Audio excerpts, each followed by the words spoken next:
Which language we have to use, Hungarian or English? English. So the issue for today was to find a way to cooperate in a post-Brexit period, mainly between Hungary and UK, but we disputed how Central Europe and especially V4 could cooperate with UK.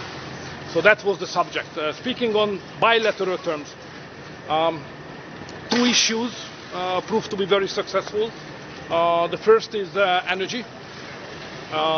Your company, Shell, is the only company which is not Russian, and we have a long-term gas contract. That's very important for us from the point of view of the sovereignty.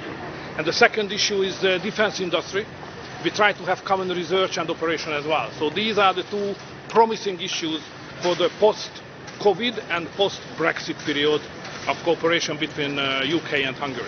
Did the Prime Minister raise his concerns about human rights in Hungary, the state of democracy and the rule of law?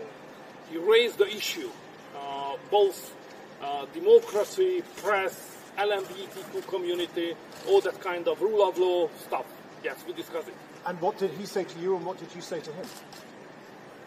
He was interested how things are going on, and I said that it's a Western democracy, so it's the same system as here. Freedom is, press is free. But with respect, sir, it's not. Press is not as free here. It is less free in Hungary. No. The rule of law and judges here is different to how you do it in Hungary, sir. The independence of the judges in Hungary is one of the best in the European Union, if I am able to understand.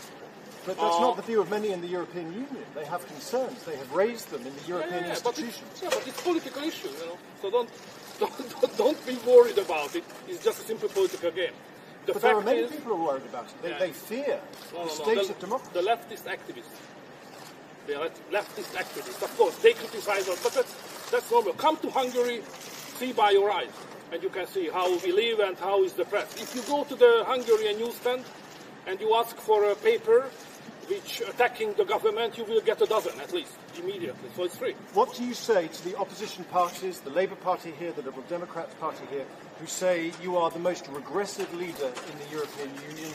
They have concerns about remarks you have made in the past that they say are anti-Semitic, they say are Islamophobic, and that they say is just so anti-immigration.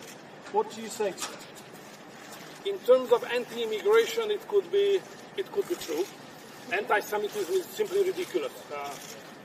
We are a more than fair and correct country in that respect. We have a huge Jewish community, probably the number 3 in. You repeatedly attack people like George Soros with anti-Semitic overtones. Oh, no. George Soros is a talented Hungarian businessman, very strong rival. He is very much in favor of migration, financing and helping the NGOs who are doing that. We don't like it, but it has nothing to do with his ethnic identity, you know. He is just simply a quite clever Hungarian man. Anyway, but back to the migration. You should understand, probably, gentlemen, that the cultural context of migration here in the center of a global empire, may I say, is totally different than in Central Europe. Migration in the Hungarian cultural context is totally negative. So to be anti-migrant, it means that you are on a good side. And this is the intention of the people. We don't need migration. You know, we don't like that phenomenon at all. Why did you refer to Muslims once as invaders? That's happened. That was the fact. So without any kind of legal permission, without any permission coming from the Hungarian authorities, they just destroyed the border and they marched through the country. In the Hungarian language we call it invasion. And they were all Muslims anyway. But so did you understand how many Muslims found that offensive? Of course, I understand, but this was the fact. This was the fact.